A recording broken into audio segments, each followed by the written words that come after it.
get moving, have fun, and maybe even use your brain. This is Over 50 So What. Here we learn about some of the challenges facing our demographic. We have some fun and we meet Australians over 50 out there making the most of life. I'm Carol O'Halloran and definitely over 50. Our first topic today is a pretty serious one. We meet Louise Singleton from Respecting Seniors Network. Elder abuse can happen to anyone. It takes many forms, and unfortunately, over 80% of elder abuse is done by family and friends. Every program we do the fun 5-minute fitness. Don't miss it. It'll give you some energy for the rest of the day.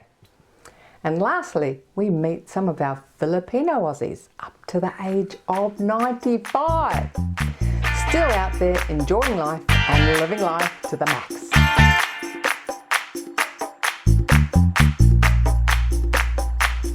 It's a shocking fact that the 2021 National Elder Abuse Study found that 1 in 6 older Australians are experiencing some form of elder abuse.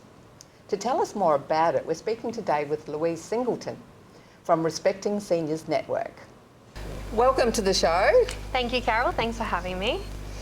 So, Respecting Seniors Network, I mean, what is this? There's a lot of sort of organisations out there doing things for elder abuse because unfortunately the government's chopped 70% of the budget for elder abuse, which would affect you as well. Can you tell us what is Respecting Seniors Network? What do you do? So, the Respecting Seniors Network is one of 7 elder abuse prevention networks, which is funded by the Victorian Government. We are a group made up of community members, professionals and organisations that have strong interest in elder abuse prevention. And so our aim is to create change in the attitudes toward how the community feel and visualise like our aging and the older people. Yeah, I think a lot of people out there watching think elder abuse, they think of aged care, you know, more physical abuse. It covers many, you've got physical, you've got financial, you've got emotional. Can you just run us through the different types of elder abuse? Yeah, so there are so many different forms of elder abuse, Carol, you're so right. There's neglect, social, emotional, physical, sexual.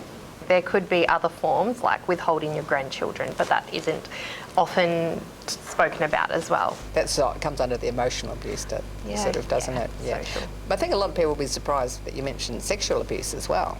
Yeah, unfortunately, as we get older, it doesn't stop.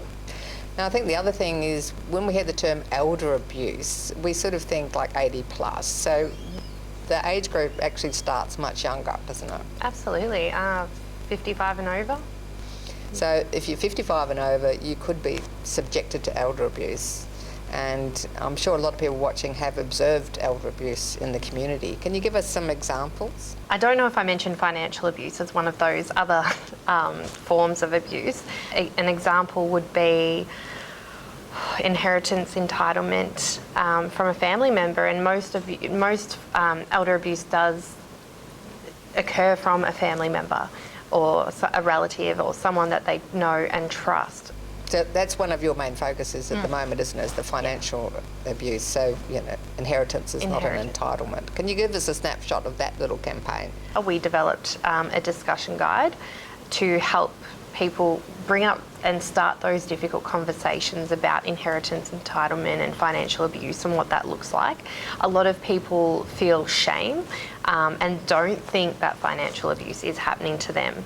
Can people watching actually access this guide to get some more information to understand the different types of financial abuse? You could access it by heading to the respectingseniorsnetwork.org.au website. It's got a list of, you know, services that people could be referred to as well.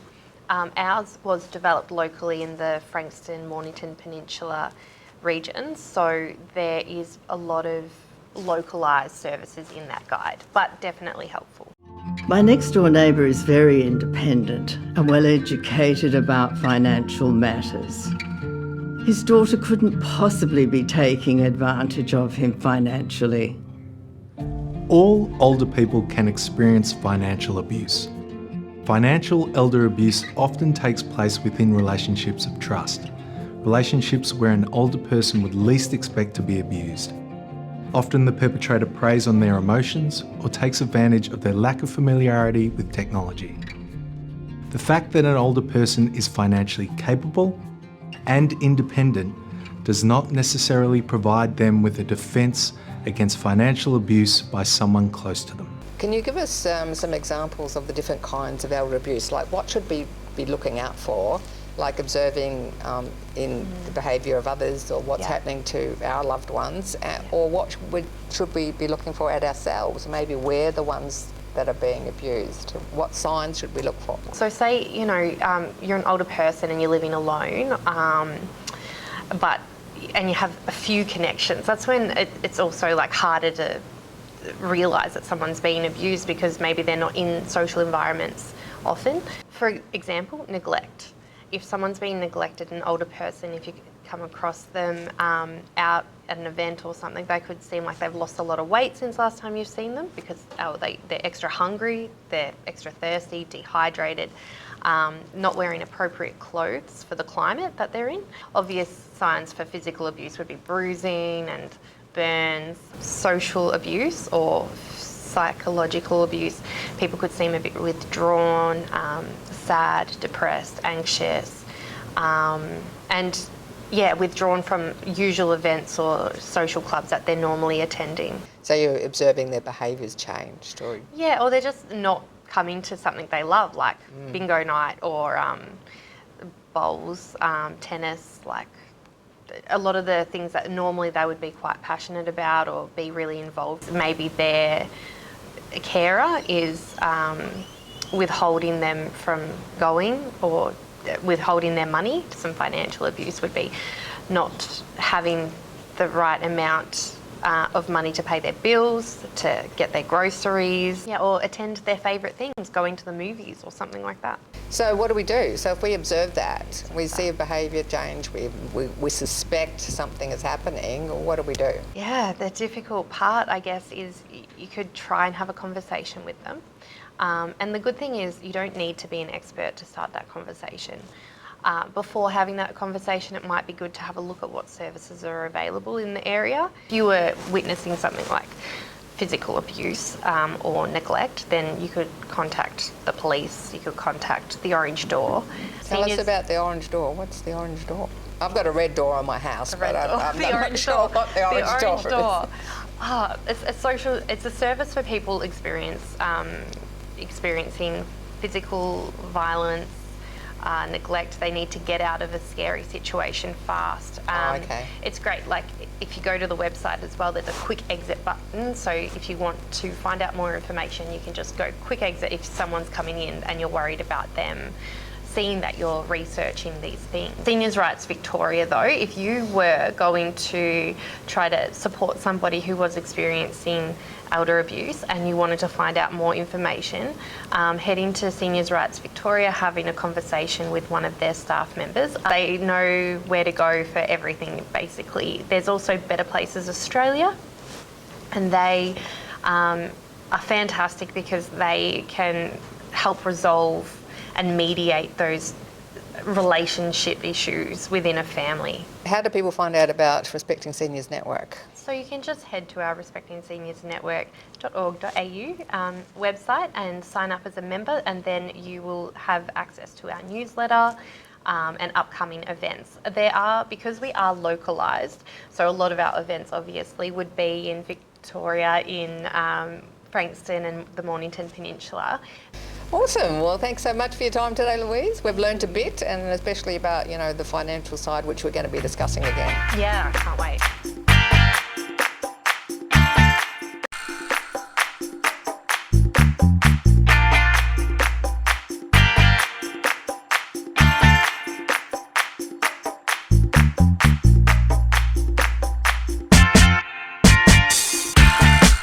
Hi everyone. Yes, we're back in the park.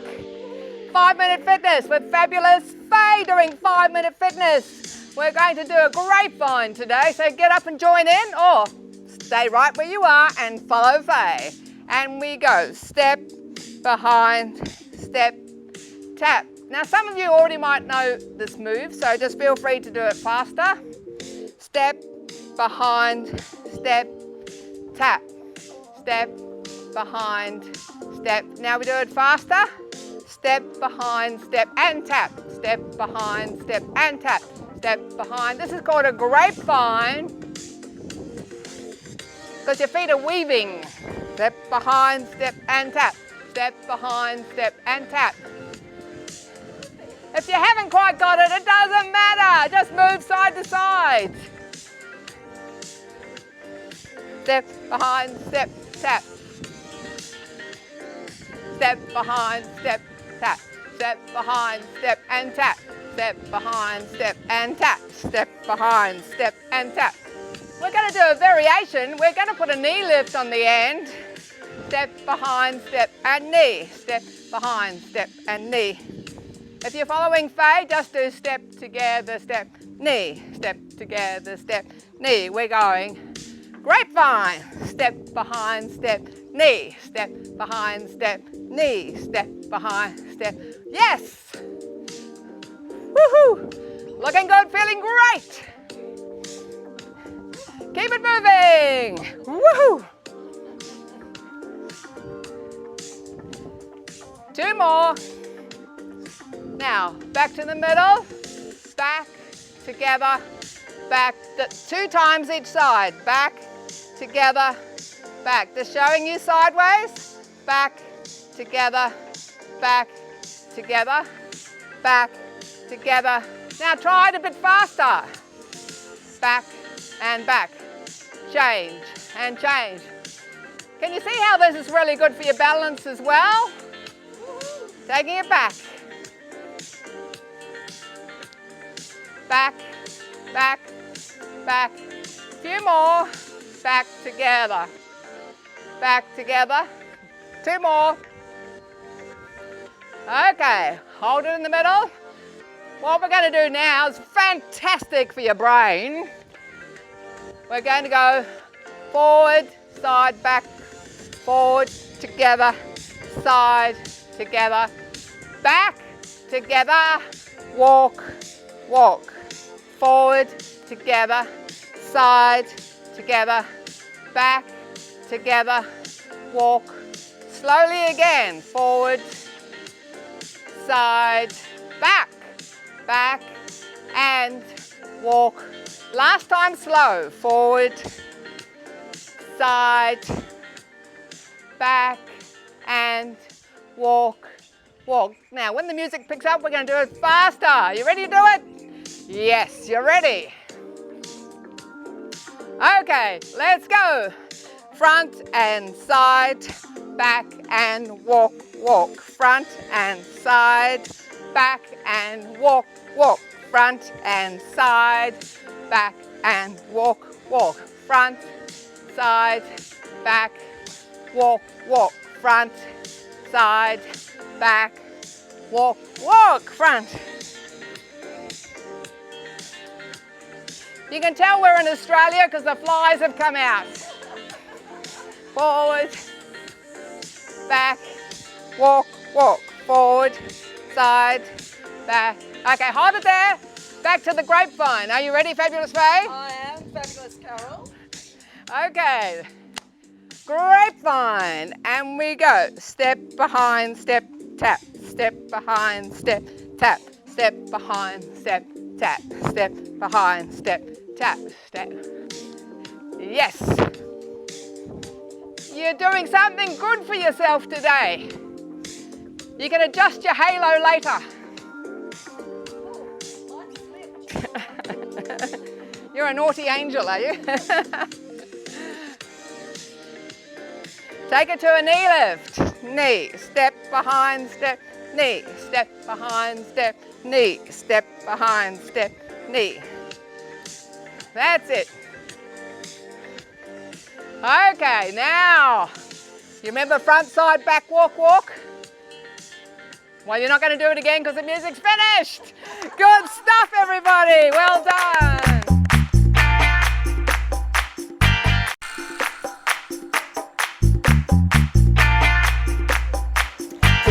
we're with the Australian Filipino Community Services, and we're going to find out more about the amazing programs and services they have for our older Filipino community. And to tell us all about it is CEO Karina Dutlow. Hi Karina, and welcome to the program. Good morning. Thank you for having me. I'm looking forward to finding out everything today. It sounds like a lot of fun and you have so many things happening. So can you tell us a bit about how you got started and how long the lodge has been going? We've only just started early this year, and to have an area for aging Filipinos to have a weekend away that is Filipino specific, dementia friendly, and just all round Filipino. And so we gave that a go back in 2018, 2019, and then now we were successful with some federal funding in order to deliver an innovative approach to respite care for people living with dementia and their carers. Now we have this full functioning respite care place, Maharlika Lodge, and really encompassing a Filipino environment, an immersive environment with Filipino culture, Filipino food, and of course Filipino workers and friendly faces.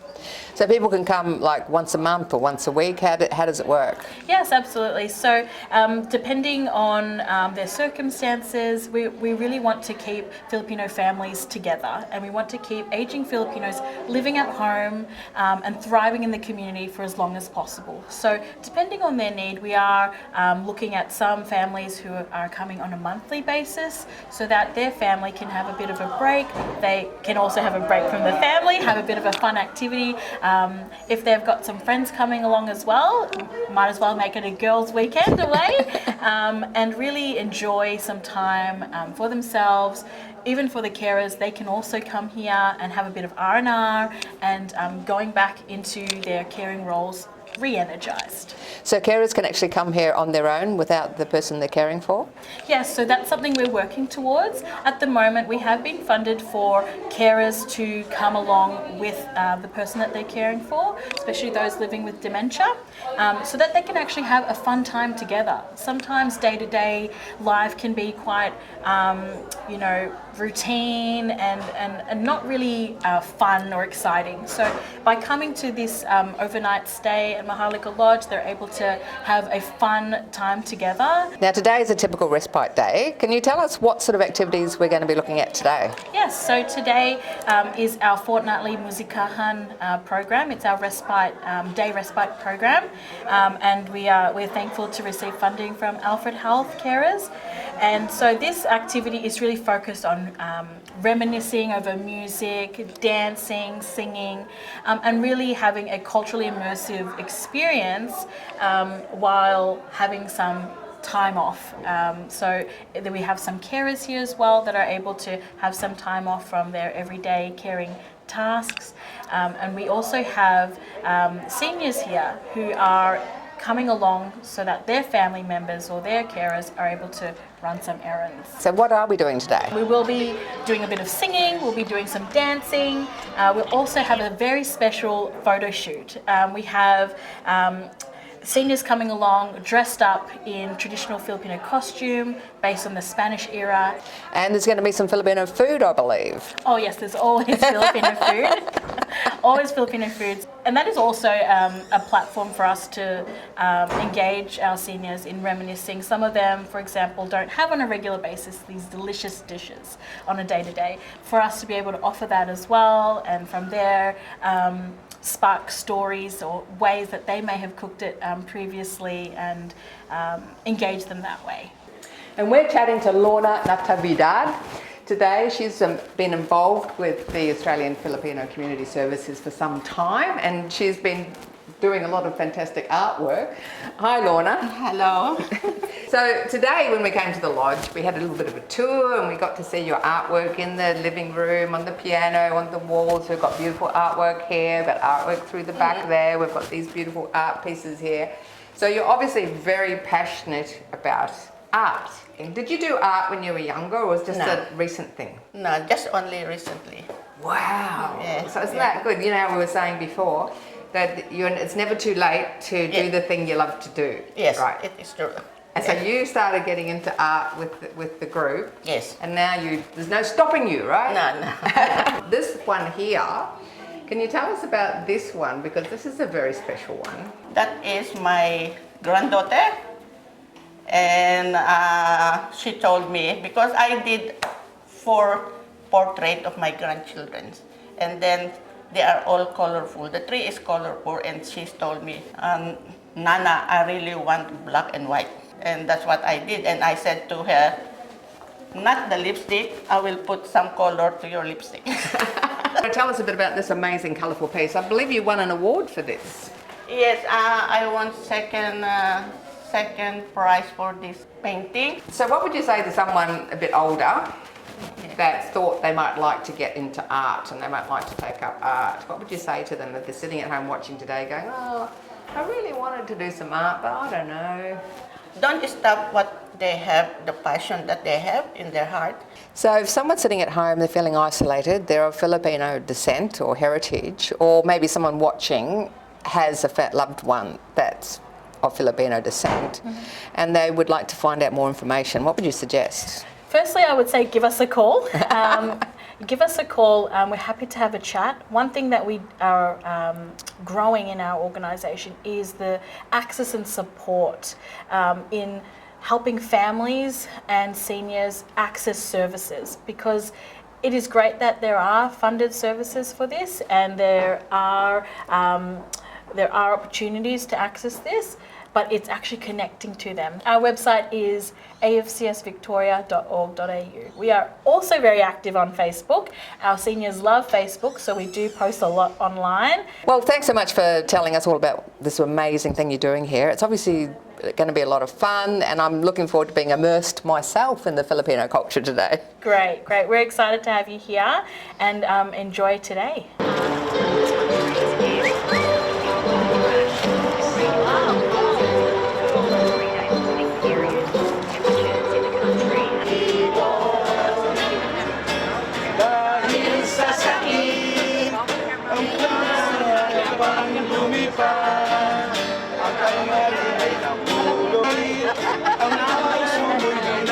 You should contact us because we speak your language, and we may be able to relate to you in a way that is more appropriate and sensitive to your Filipino background.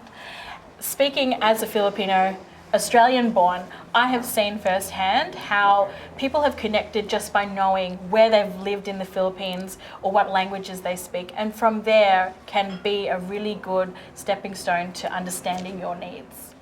I really think our Filipino Aussies know how to have fun. And isn't it great to see older Australians enjoying a fun quality of life into their 80s and beyond? I do hope you younger ones in your 50s and 60s are finding something to laugh and have fun with every single day. For more info on the Australian Filipino Community Services, go to our website or find them through Facebook.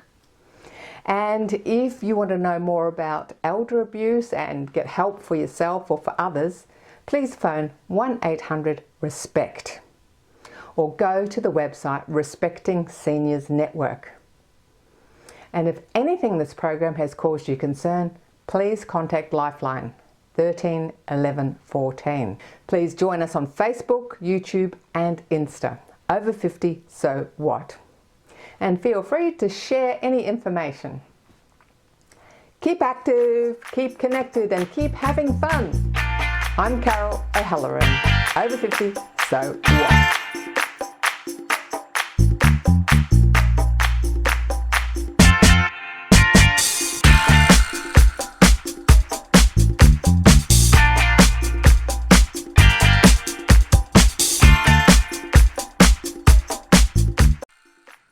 Thanks for watching our TV show.